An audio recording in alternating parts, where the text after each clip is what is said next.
I'm going to lose Emma. The words tore out of Isabella before she could stop them, a whisper that broke against the November rain like glass against concrete. 2:47 in the morning. Chicago's South Side. The neon from the liquor store across the street bled red and blue across puddles that reflected nothing but emptiness, and Isabella Cole knelt in the ashes of what used to be her apartment, her waitress uniform soaked through to skin, orthopedic shoes caked in soot and mud that smelled like burnt wood and chemicals. In her trembling hand she clutched a single photograph. A little girl with dark curls and a gap-toothed smile. Emma. 3 months together at the shelter. 3 months of Isabella braiding that dark hair every morning, teaching her to count to 10, being called Mama by a child who had no one else in this broken world. 3 months of love that had taken root in the deepest part of her heart like a flower pushing through concrete.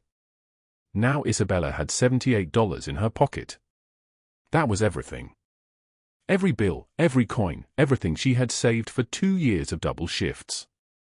$78 and 2 children shivering in borrowed clothes behind her, clothes that smelled like someone else's life, someone else's closet, and she had 12 days, 12, before the state took Emma away forever. The social worker had been clear. The fire had destroyed her apartment. No address meant no home. No home meant no custody. Unless she could prove she had housing and $22,000 in her account by December 11th. The foster system had called. Emma would be moved to a permanent placement across the state. A stranger's house. A stranger's family. She would disappear from Isabella's life like smoke. The rain fell harder. Isabella's shoulders curved inward, folding around that photograph like she could protect it from the sky, from the cold, from the machinery of a system designed to devour people like her. Across the street, a siren wailed past, red lights cutting through the dark, and for one desperate moment she thought about following it. Driving to the police station. Telling them everything about Harold Brennan, her landlord, telling them what he had done, what he had demanded. But the police would not help her. The police never helped women like Isabella Cole. 12 days. $22,000. $78 in her pocket. The mathematics of her destruction was simple. What she did not know was that across the city, in a steel and glass penthouse 37 stories above the street, Alessandro Russo was watching surveillance footage on 3 monitors. His office occupied the entire northeast corner of a building he owned. Floor-to-ceiling windows. View of Lake Michigan. Black leather chairs.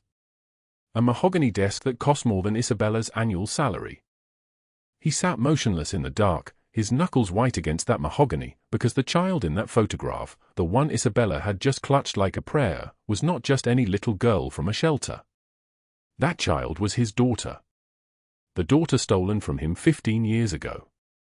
The daughter he watched vanish into the chaos of a night that still lived in his bones, a wound that would not close. Alessandro had been 13 years old when his father bled out on a warehouse floor, when the rival gang's bullet found him in the dark.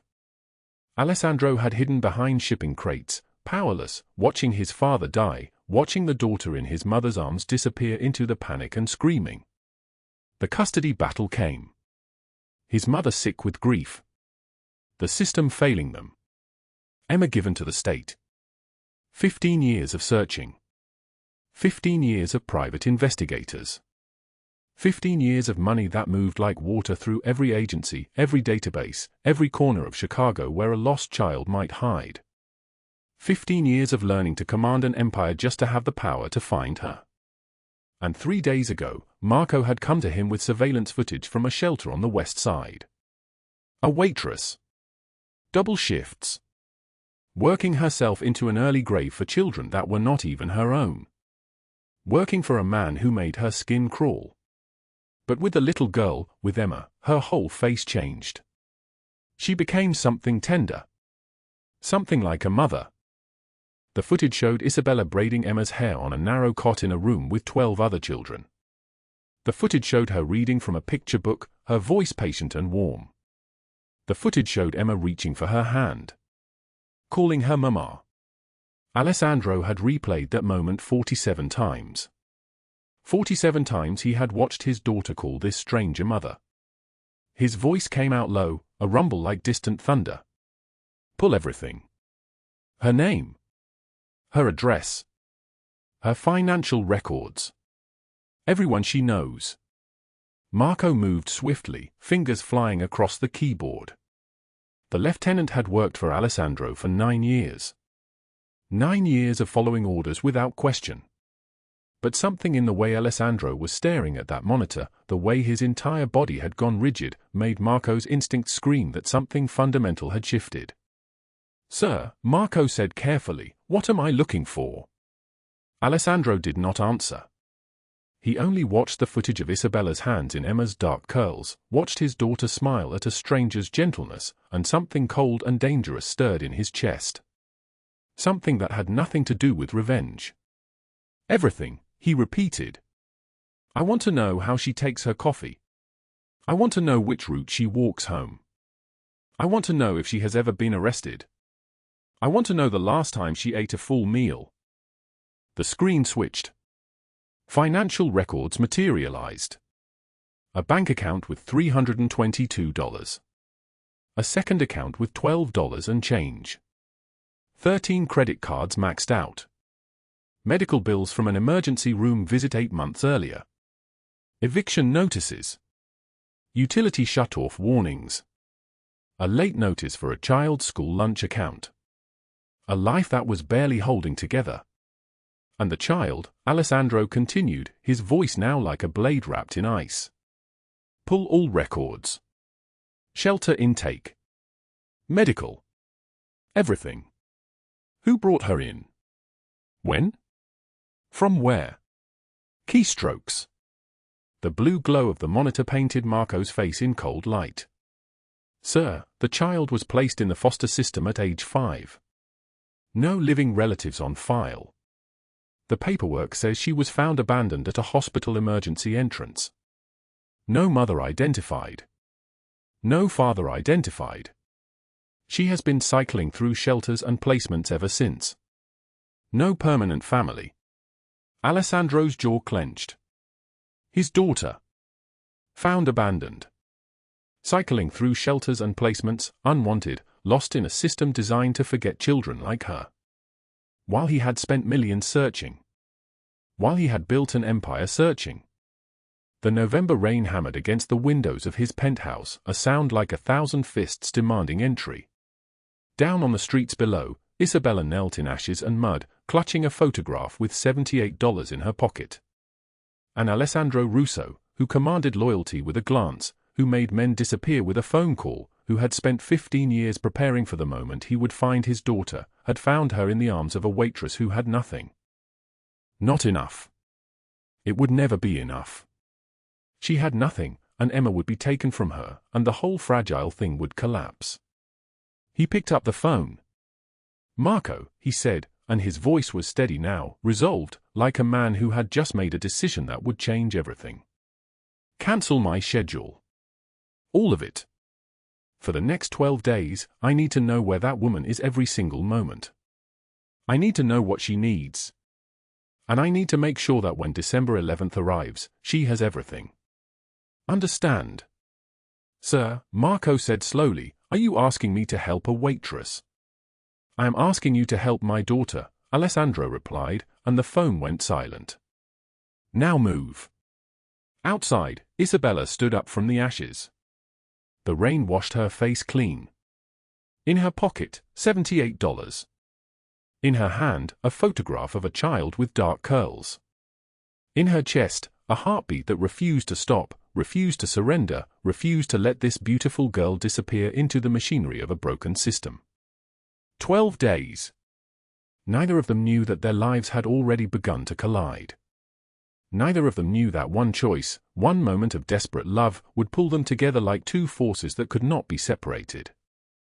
Neither of them knew that everything was about to change. 12 days. That was all the time she had left before everything dissolved into nothing. Isabella Cole stood in what remained of her apartment on South Kedzie Avenue holding a photograph of a little girl with dark curls and a smile that didn't belong to her yet. The smell of burnt drywall and accelerant hung in the air like a curse. Charred wallpaper peeled from the walls in long strips, revealing the skeletal framework beneath. Emma's crayon drawings, purple elephants, orange suns, stick figures holding hands, were ash now, floating in the grey light filtering through broken windows. She looked down at her hands. $43 from last night's tips folded into her left pocket. Another $35 hidden in a drawer at the shelter, wrapped in a grocery receipt. $78 total. $78 and a torn college acceptance letter from Northwestern University, dated 7 years ago, creased so many times the paper had begun to split along the fold lines. The letter was all she had left of the life she was supposed to live. "You're going to have to find somewhere else," a voice said behind her. Officer Chen, the fire investigator, stood in the doorway with his notebook already open. He was 50-something, built like a man who had spent 3 decades carrying other people's tragedies. Buildings condemned. Landlord's responsibility to maintain the structure, but... He trailed off, which meant nothing. Nothing meant she had nowhere to go. Was it? Isabella couldn't finish the question. Accelerant pattern. Someone poured it along the baseboards, the window frames, under the door. Professional job. Whoever did it knew what they were doing. Chen looked at her directly for the first time. "You have any enemies, Ms. Cole? Anyone who would want to hurt you?" Harold Brennan. Her landlord. His face when she'd slammed the door in his face at 11:43 p.m. the night before, his breath reeking of whiskey and menthol, his hand reaching for her waist, his voice like broken glass. "We can work something out. You're a pretty girl." She had slapped his hand away. "I can't think of anyone," she lied. Officer Chen nodded like he'd heard that lie 1,000 times before. He had. "Well, if you remember anything, call the precinct. And get yourself to a shelter. You can't stay here." After he left, Isabella sat down on the fire escape, the metal still warm from the flames, and counted what she owned. The clothes on her back. The shoes with cardboard in the sole because the sole had worn through. 1 change of clothes in a plastic bag. The photograph. The letter. $78. 3 children were depending on her. Emma, 5 years old, dark-eyed, still flinching at loud noises because of whatever she'd survived before the shelter. Samuel, 7, who drew pictures and barely spoke. Marcus, 9, whose anger came out in his fists until Isabella taught him to run instead. All 3 of them sleeping on cots at the Southside Women's Shelter, waiting for her to find a way to keep them together. $22,000. That was the number that kept circling her mind like a vulture.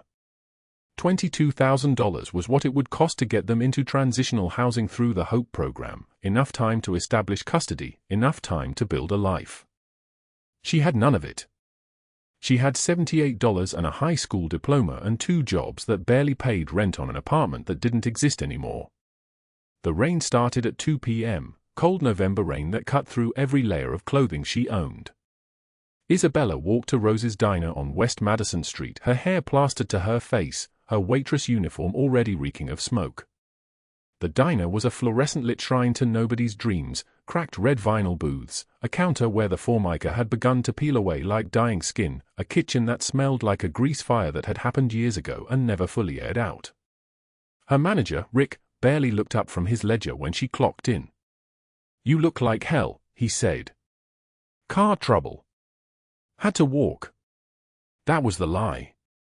The truth was 40 degrees and wet and lived in ashes. The shift dragged like a wound that wouldn't close. For hours of pouring coffee for men who didn't make eye contact, taking orders for food she couldn't afford to eat, clearing plates of half-finished eggs and toast. By the time the dinner rush ended, her feet were screaming and her apron was stained with things she didn't want to identify. At 6:53 p.m., as she counted the register, her phone buzzed. A text from Maria at the shelter, "Emma's asking for you again.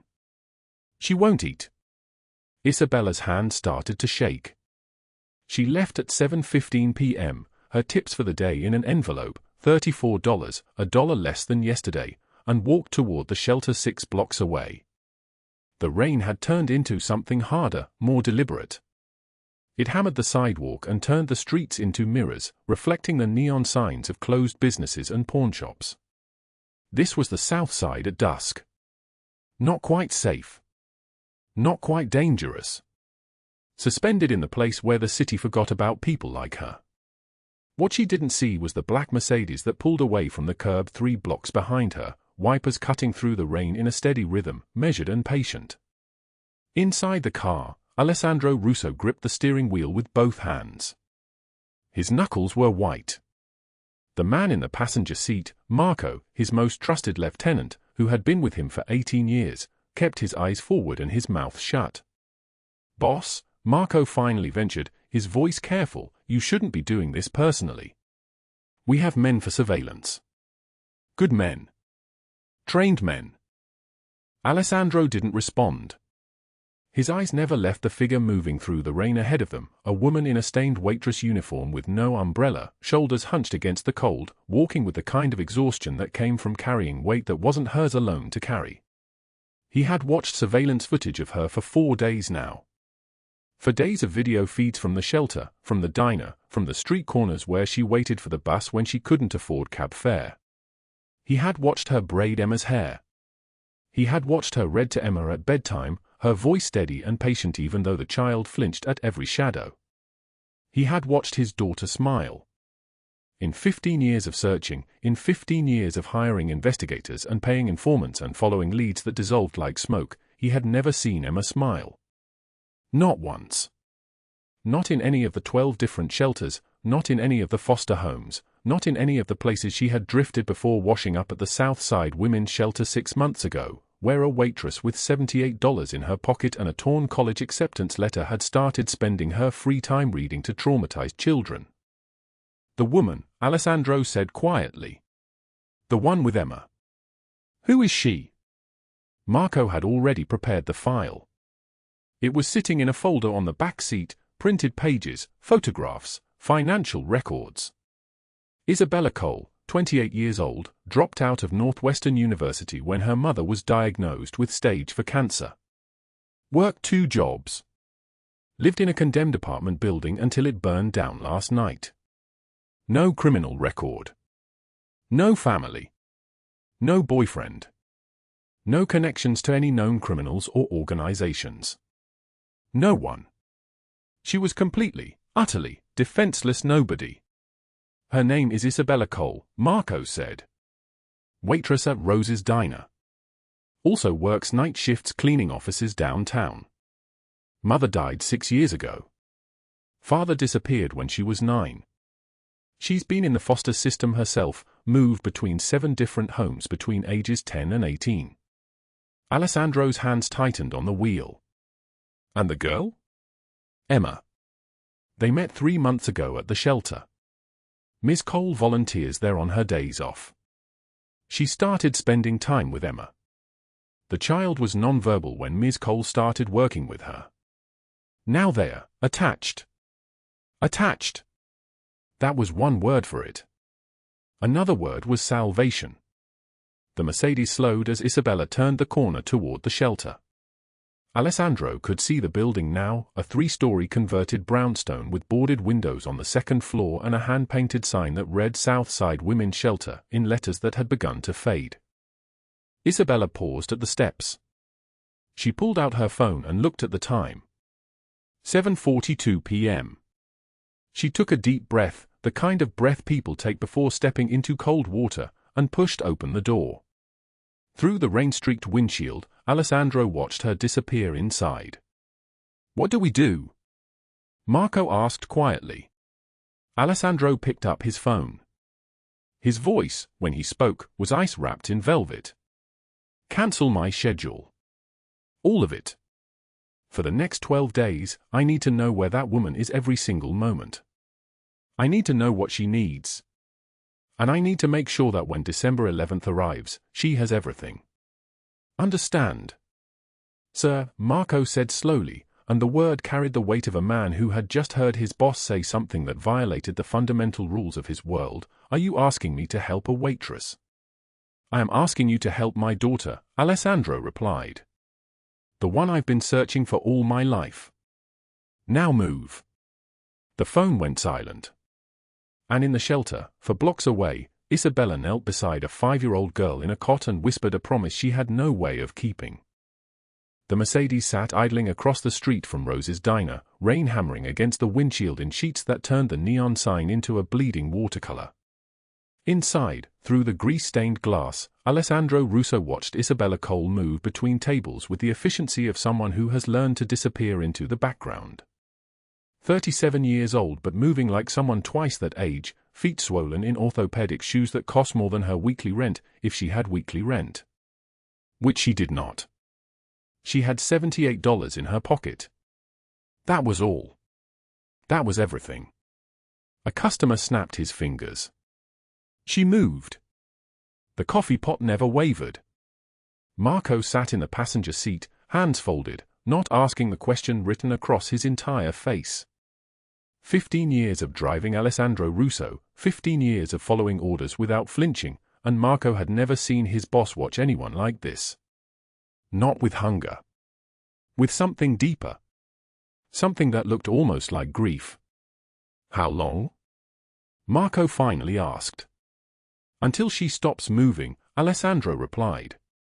It had started 3 days ago with a photograph. A little girl, 5 years old, dark curls, gapped smile, holding a crayon drawing of a house with too many windows. The girl was Emma. His Emma. The one stolen from him 15 years ago when the Volkov family murdered his father in front of his eyes, used the child as leverage in a war over territory that had already cost him everything that mattered. He was 13 when he knelt beside his father's body on warehouse concrete and made a promise: he would find her, or he would burn Chicago down trying. 15 years of searching. 15 years of private investigators, satellite imagery, informants in every corner of the city. And then 3 days ago, Marco had placed the photograph on his desk. Where? Alessandro had asked, the word coming out like a gunshot. A volunteer at the Southside Women's Shelter. She's been working with the children there on her days off. The girl calls her Vivi. That's all she calls her. Just Vivi. So Alessandro had done what he always did when something mattered. He watched. Night 1, Isabella finished her diner shift at 11:36 p.m., walked for blocks to the shelter with her coat held closed by a safety pin, climbed 3 flights of stairs with a hand on the rail like her legs might give out. He followed from a distance, Marco keeping the Mercedes rolling slow. Through the shelter windows, he saw her kneel beside a small bed. Saw a child bolt upright and throw her arms around this woman's neck. Saw Isabella's face transform into something that looked like prayer answered. She stayed until midnight reading picture books, her voice carrying through the old building in a cadence that was gentle the way rain is gentle, patient, relentless, creating beauty through repetition. Then she was walking again, 8 blocks east through streets where the streetlights had burned out months ago, to a 24-hour laundromat called Spin City that smelled of bleach and broken dreams. Her second job.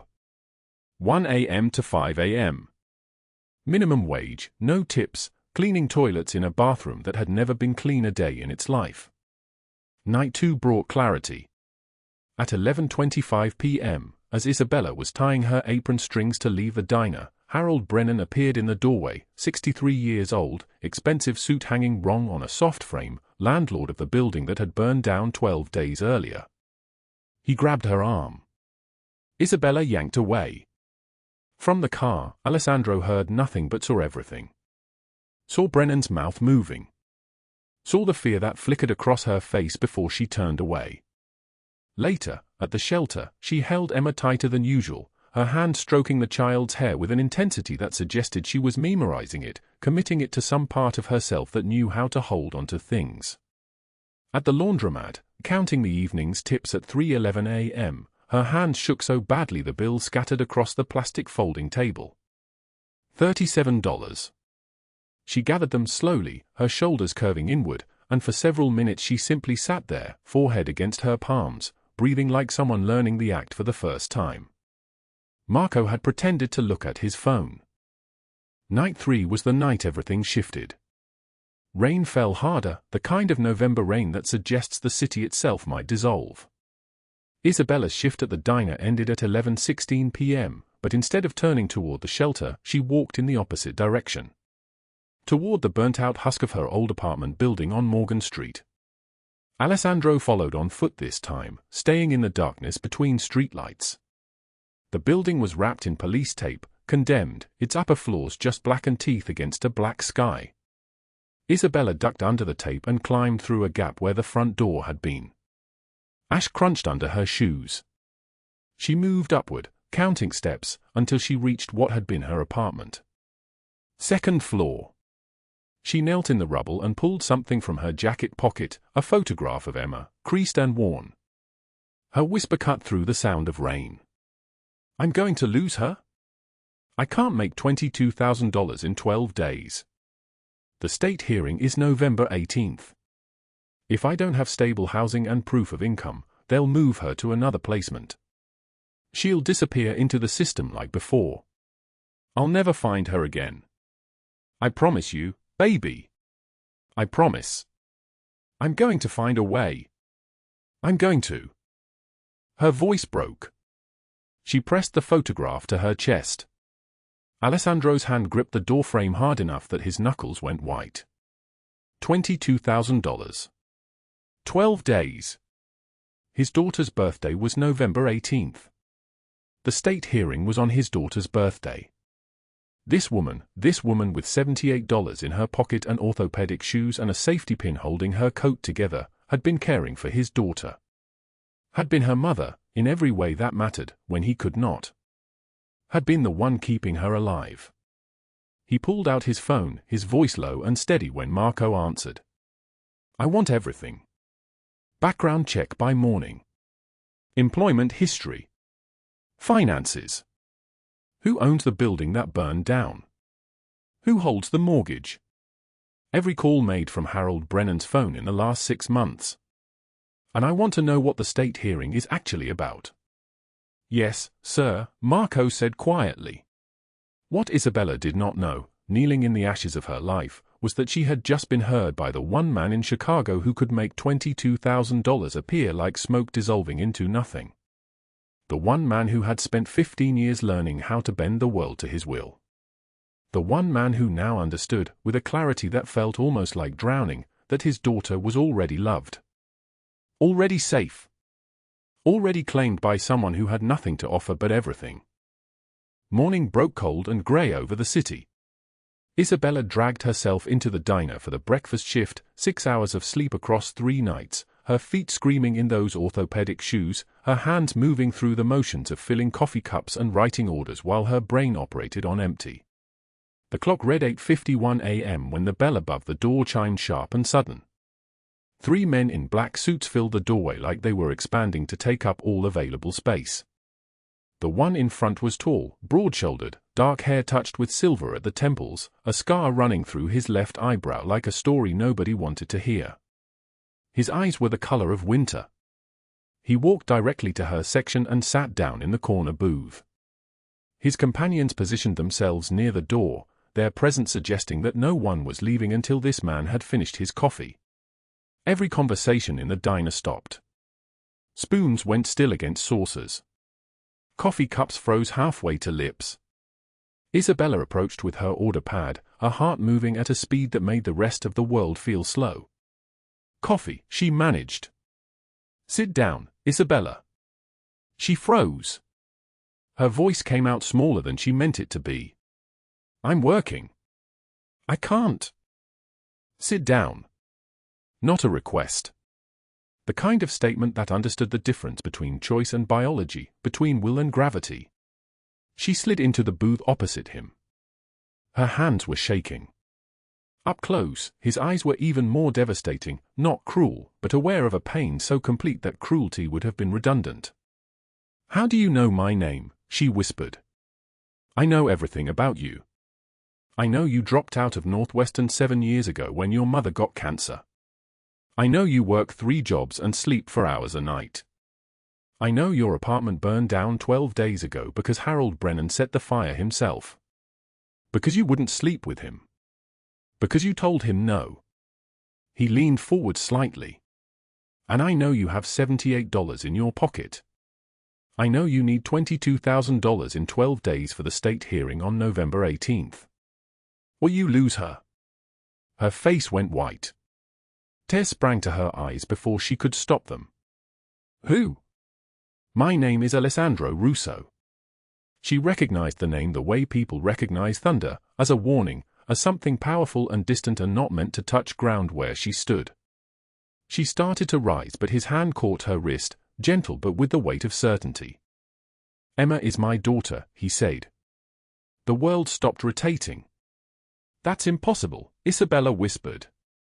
Her parents died in a car accident. She's been in the system since.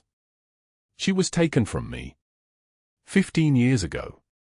The Volkov family murdered my father in front of me, and they took Emma as leverage.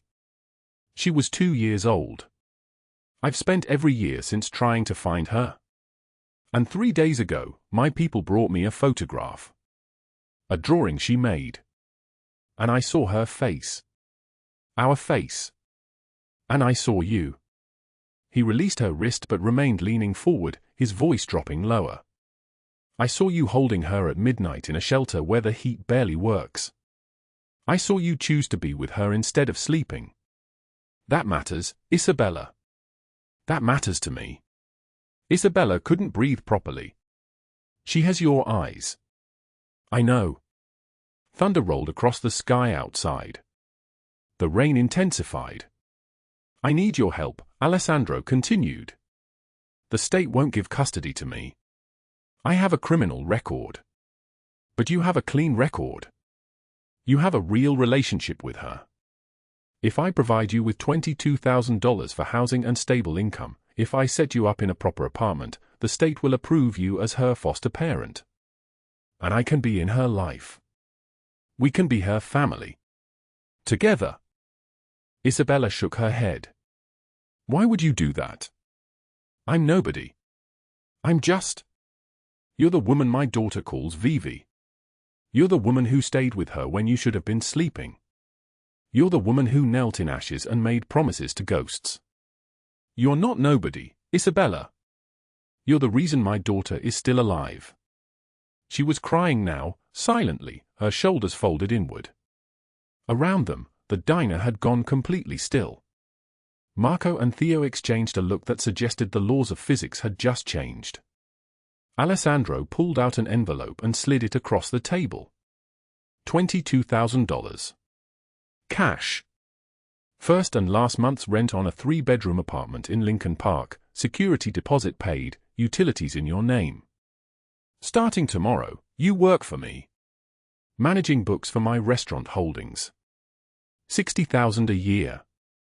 Full benefits. Health insurance for you and the children. Isabella stared at the envelope like it might bite her. Say yes, Alessandro said quietly. Let me be her father again. Let us be her family. Yes, she whispered. Across town, in a Gold Coast mansion that overlooked the lake like a monument to old money, Cordelia Blackwood sipped Earl Grey tea while Harold Brennan shifted nervously in a leather chair that cost more than Isabella's annual salary. Cordelia was 60 years old, silver hair arranged in a perfect chignon, wearing pearls that had been her mother's and her mother's mother before that. She was a philanthropist. She sat on charity boards. She was respectable in a way that money could never quite purchase but sometimes successfully imitated. The girl is asking questions, Harold said. She found documents. She's threatening the police. Cordelia's smile was ice crystallizing on a winter lake. Isabella Cole has been a problem since she started volunteering at the shelter, Cordelia said. She's noticed things. Discrepancies in our donation receipts. Harold's eyes widened. What kind of discrepancies? 8 years of careful transfers. Nearly $2 million. From the Southside Women's Shelter Fund directly into accounts she'll never trace. Isabella found it. If she reports it to authorities, if federal auditors arrive, we both go to prison. What do we do? Cordelia set down her teacup with perfect precision. We remove the problem. We remove both of them. Isabella and the child. Emma has been far too much trouble anyway. Always asking about her real family. Always causing scenes. We move quickly.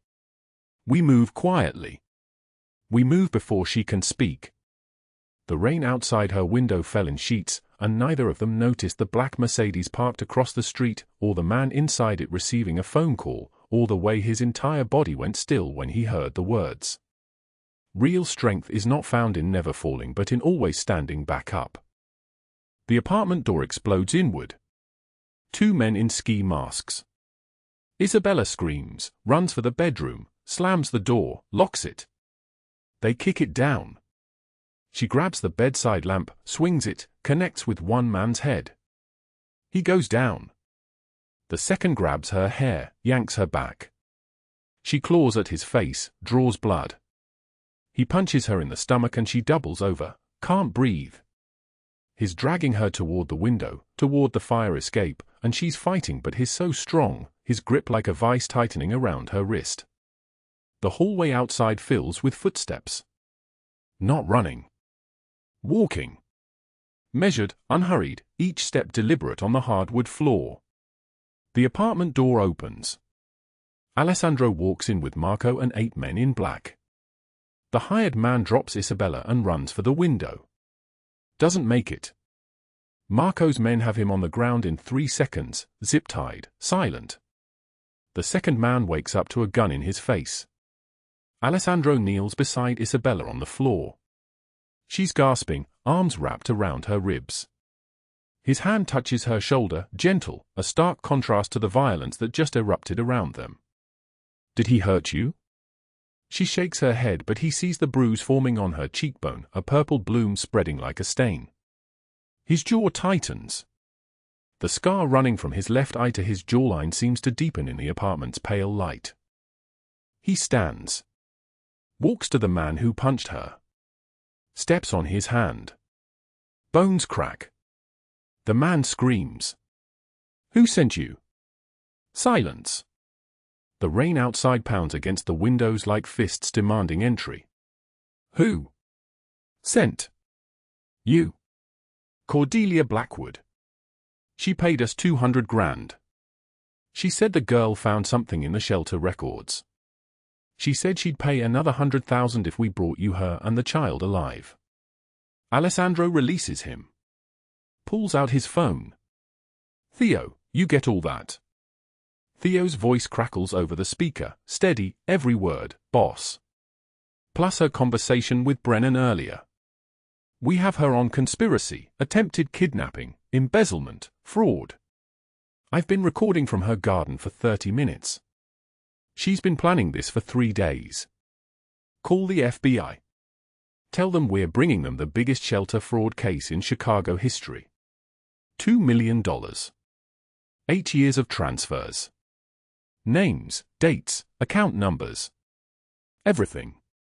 Already done, boss. Agents are assembling now. They want her alive for trial.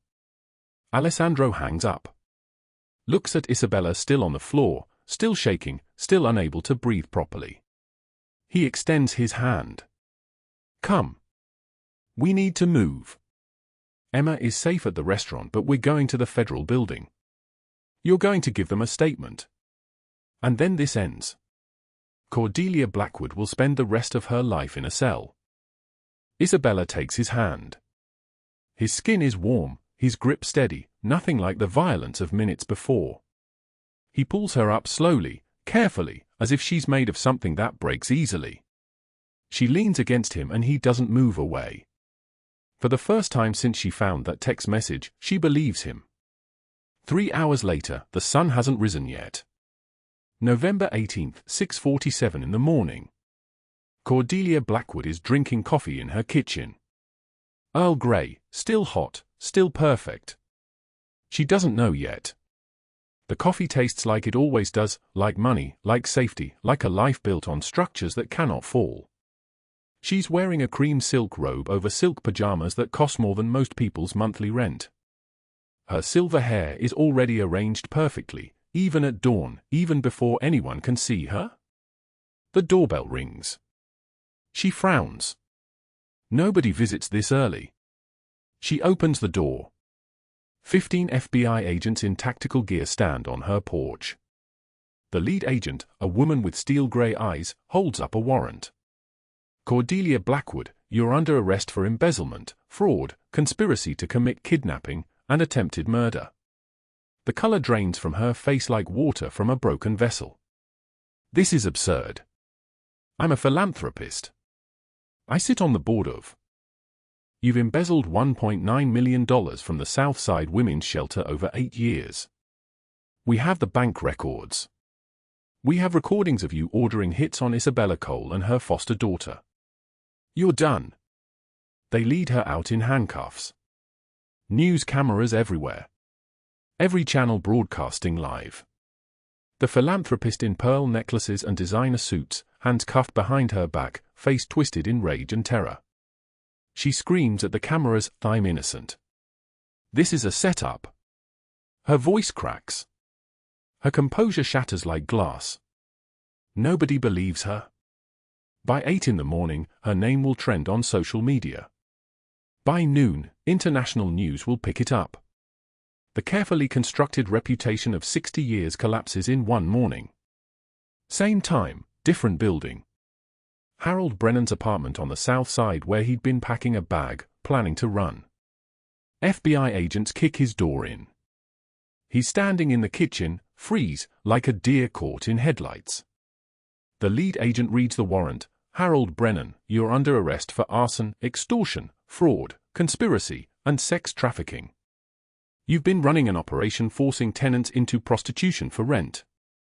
We have testimonies from 7 women. Bank records showing payments. Everything. He collapses onto the floor, not even fighting, just collapsing like his bones have turned to water. Please. Please, I have a family. Please don't. You're looking at 40 years federal prison, Mr. Brennan. You'll die in a cell. They lead him out trembling, crying, broken. His neighbors watch from their doorways. The man who'd terrorized this building for years, who'd set fires and threatened evictions and demanded payment in flesh, is led away in handcuffs, sobbing like a child who's finally understood that consequences exist. By 9 in the morning, both arrests are on every news channel in Chicago. Isabella watches the news from Alessandro's penthouse. Floor-to-ceiling windows overlook the lake, gray and churning under November sky. Emma is asleep on her lap, finally asleep after hours of terror and running. The child's face is peaceful now, one small hand curled around Isabella's sweater. Alessandro sits beside her, hand covering hers on the armrest. The penthouse is silent except for the television's murmured voices. On screen, breaking news. Massive Chicago shelter fraud exposed. Prominent philanthropist Cordelia Blackwood faces 40 years in federal prison. Her co-conspirator Harold Brennan arrested on 7 counts including sex trafficking. Federal investigators are calling it one of the largest charity fraud cases in the Midwest in the past decade. They show the footage of Cordelia in handcuffs, dignity stripped away, years of careful social climbing erased in seconds. Isabella whispers, "It's over." Alessandro squeezes her hand gently. It's over. But what he doesn't say, what is already decided in the hours before dawn while watching Isabella sleep with Emma curled against her chest, is that she will never work 3 jobs again. Never count tips at 3 in the morning again. Never sleep in ashes wondering if tonight is the night everything burns. Never stand in a bathroom counting dollars and trying to decide between staying and running. Never be nobody again. Emma stirs. Opens her eyes. Looks at Isabella first, then at Alessandro. Is it safe now? Her voice is small, 5 years old and ancient all at once. Isabella pulls her close. Yes, baby. It's safe. You're safe. Emma reaches out and touches Alessandro's scar with one small finger, the way children do when they don't understand social boundaries, when they see truth instead of power. Does your face hurt? No, Alessandro says. It's the first time he's been honest about that scar in 15 years. It doesn't hurt anymore. It just reminds him. Not anymore. Emma nods, satisfied with this answer. Closes her eyes again. Falls back asleep. Outside, November rain begins to fall on the city. The same rain that fell when Isabella was homeless. The same rain that fell when she stood in a diner and served coffee to people who had everything. The same rain that fell when she thought she'd lose Emma to a system that breaks children instead of saving them. But this time, the rain falls on windows 40 stories above the street. This time, she's inside, warm, safe, her daughter asleep against her chest, the man beside her no longer an impossible fantasy but present and real and choosing to stay. At the federal building, in a grey interrogation room, Isabella gives her statement. She tells them everything. The fire. The extortion. The text message threatening Emma's life. The punches. The fear. Cordelia's voice on the recording saying we move before she can speak. She tells them about being nobody, about systems that grind people into powder, about a child in a shelter asking, "Will you be my mommy?" The lead agent, same woman who arrested Cordelia, nods and takes notes. "You're brave," she says when Isabella finishes. Isabella shakes her head. "I'm not brave. I was terrified. I'm still terrified. I just had someone who wouldn't let me fall." By evening, the custody hearing is scheduled for the following morning. But everyone knows how it will go. The judge has seen the news. The judge has read the statements. The judge knows that Isabella Cole, a woman with nothing 3 weeks ago, is the only mother Emma needs. 248 hours earlier, Isabella had $78 to her name and no future. Now she sits in a law office across from a lawyer Alessandro paid for, signing papers that will make her Emma's legal guardian. Not foster parent. Not temporary shelter. Mother. Actually and officially and forever. The lawyer, a woman named Patricia, slides the final document across the desk. The judge will finalize this tomorrow, but legally, Emma is yours. Congratulations, Ms. Cole. Isabella touches the document like it might disappear if she blinks. Her hands are trembling. I don't know what to say. Patricia smiles. She's handled a lot of custody cases. She's seen a lot of outcomes. But she's never seen a client cry like this, not tears of sadness but tears of a woman who's finally believed that she deserves something good. You just did. Real strength is not found in never falling but in always standing back up. The Cook County Family Court sits heavy and quiet on a November afternoon, the kind of silence that swallows sound before it can breathe. Isabella Cole sits at the plaintiff's table in a borrowed dress that doesn't quite fit, the fabric bunches at her shoulders, a size too large, borrowed from a social worker who meant well. Her hands are folded on the table, pressed so tight the knuckles have gone white. Her heart hammers against her ribs like it's trying to escape her body. In the gallery behind her, Alessandro Russo sits perfectly still. 6'2", broad-shouldered in a charcoal suit that costs more than Isabella's annual salary used to be, dark hair silvered at the temples, a scar running from his left eye to his cheekbone like a blade had once tried to split his face in half. His hands rest on his thighs. His breathing is controlled, measured, the breathing of a man who learned long ago that showing fear is the same as showing blood to a shark. Emma is in a waiting room down the hall with a social worker. She's 8 years old now, gap-toothed smile, holding a drawing she made, 3 stick figures holding hands under a sun. A family. She doesn't know what's happening in this courtroom. She doesn't know that her entire future is about to be decided by a woman in a black robe and reading glasses. The judge is black, 50s, with the kind of eyes that have seen too much and believed in just enough. She reads from the file in front of her, turning pages slowly, her reading glasses reflecting the fluorescent courtroom lights. Ms. Cole, the judge says without looking up. I see you've had quite a week. Isabella's voice comes out barely a whisper, trembling like a candle in the wind. Yes, Your Honor. You've gone from homeless and unemployed to stably housed with a $60,000 annual salary in less than 2 weeks. You've also been instrumental in exposing the largest shelter fraud case in Illinois history and protecting multiple children from trafficking. The judge looks up now, eyes moving from the file to Isabella's face. The state had significant concerns about your ability to provide for Emma Cole. Those concerns are now resolved. Isabella feels something tight in her chest begin to loosen, just slightly. However, the judge continues, and the loosening stops. I have a new concern. Mr. Alessandro Russo. The judge's eyes move past Isabella to the gallery.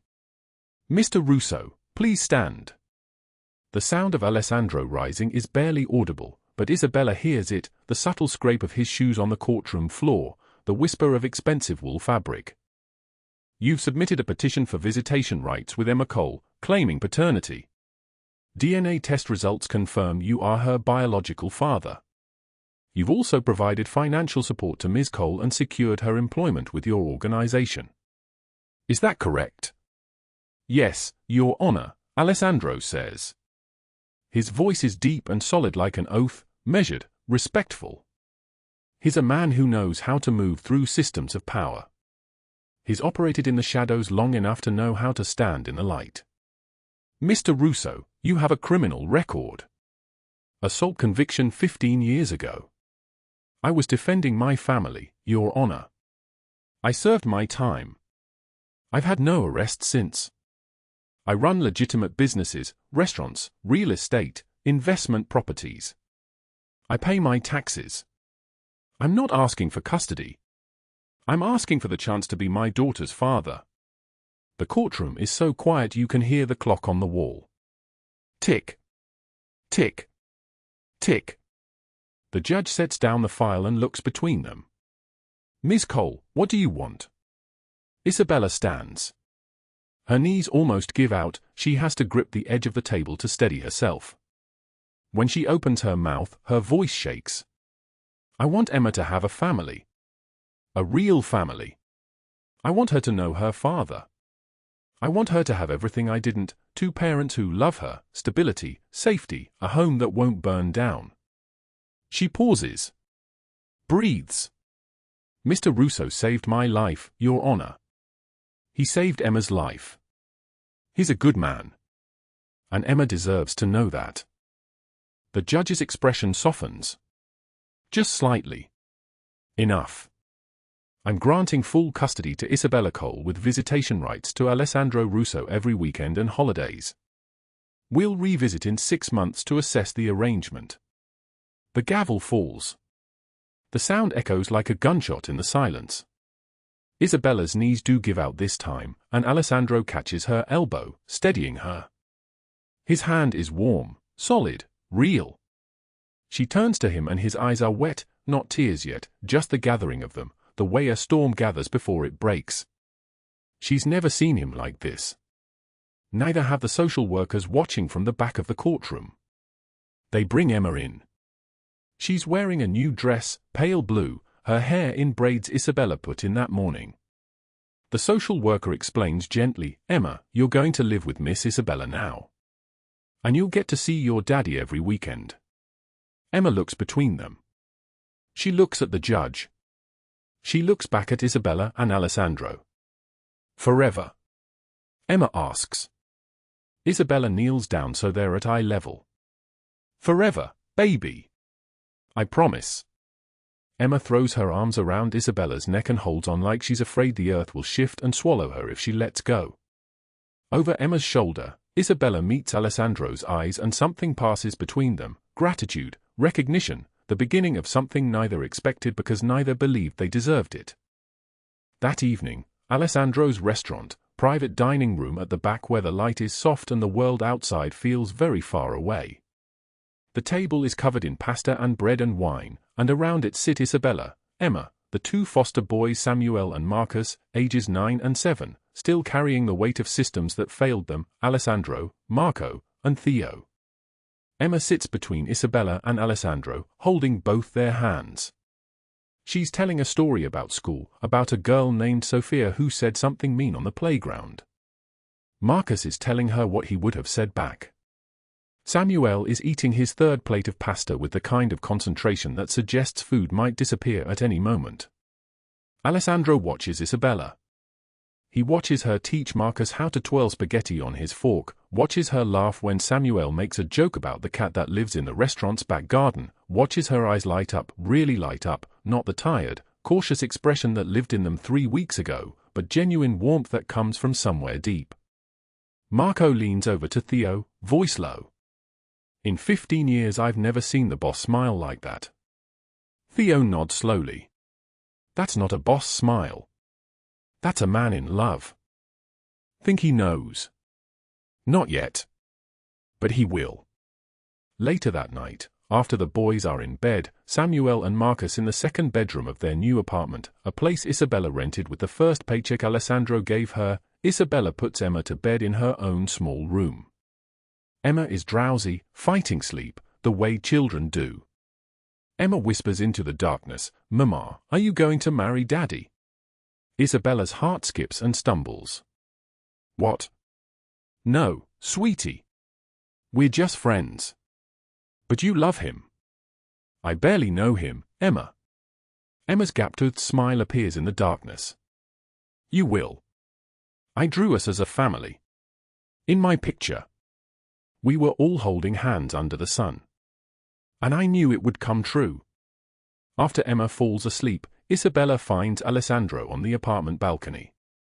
The rain is falling soft now, almost gentle, the November kind that promises winter but isn't cruel yet. He's looking out at the city lights stretched below them like a sea of stars. She joins him. Long silence. Neither moves for a long time. Finally Alessandro speaks, "Thank you for letting me be her father."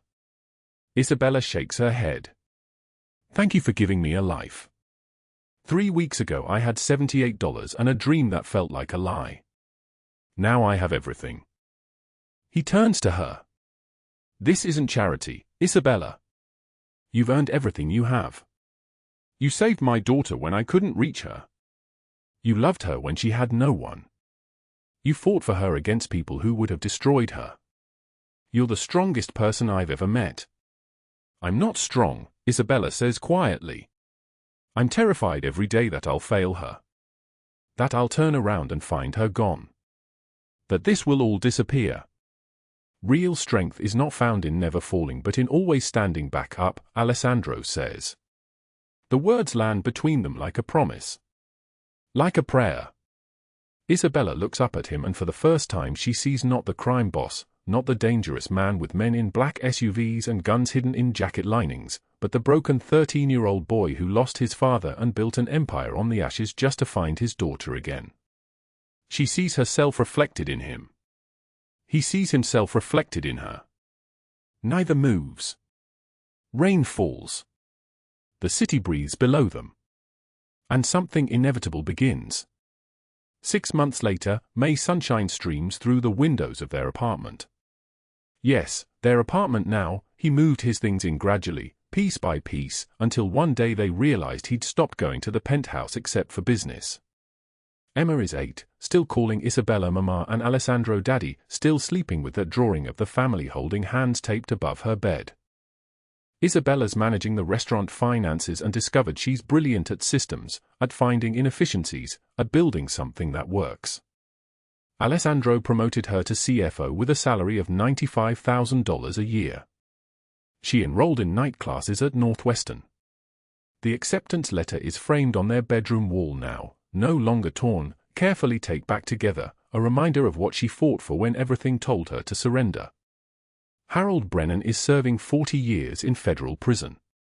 The newspapers called it the largest shelter corruption case in Illinois history. Cordelia Blackwood is serving concurrent sentences for embezzlement, conspiracy, racketeering. Her appeals were denied. Her assets seized. Her reputation buried. Isabella volunteers at the Southside Women's Shelter twice a week now. She helps the women who look like she looked 12 days ago, hollow-eyed, carrying nothing, barely breathing. She tells them, "You are not nobody. What happened to you was wrong. But you can stand back up." Present day, Lincoln Park, Isabella and Alessandro and Emma walk past the pond where ducks float on water that reflects the sky. Emma runs ahead, kneeling to feed the ducks bread, laughing when they splash. Alessandro turns to Isabella, "I have something for you." He hands her an envelope. Inside, keys. What are these? She asks. The deed to the apartment. Paid in full. It's yours, Isabella. Yours and Emma's and the boys'. No matter what happens, no one can take it from you. Tears spring to her eyes. I can't. You can. You have. You've taken everything the world threw at you and you've turned it into this, a family, a home, a life. You did that. He reaches for her hand. I know this started as an arrangement for Emma. But somewhere along the way it became real for me. You became real. I'm not asking you for anything, Isabella. I just need you to know that if you ever want more than this, if you ever want something real, I'm here. I'll always be here. She doesn't answer with words. She kisses him. In the sunshine by the duck pond while Emma cheers. When they break apart, he's smiling. She's smiling. Emma runs up. Does this mean we're a real family now? Alessandro scoops her up. We've always been a real family, baby. From the moment your mama chose you. That's what makes a family, not blood, but choice. Every day choosing to love each other. Isabella wraps her arms around both of them and thinks about the woman kneeling in ashes 12 days ago. That woman couldn't have imagined this warmth, this safety, this belonging. But she fought for it anyway. She stood back up anyway. Real strength is not found in never falling but in always standing back up. When the world burns everything you love, you can lie in the ashes or you can build something new from the ruins. This story teaches us that the people we love are not always the ones we expect. They are the ones who show up. They are the ones who choose us when nobody else would. They are the ones who help us stand back up. If this story moved your heart, drop a like and share it with someone who needs to hear it. Subscribe for more stories about people who refuse to give up, who fight for love in impossible places, who build families from ashes. We'll see you tomorrow with another story that will remind you why hope matters. Thank you for staying with us until the very end. Goodbye, and we will see you again in the next video.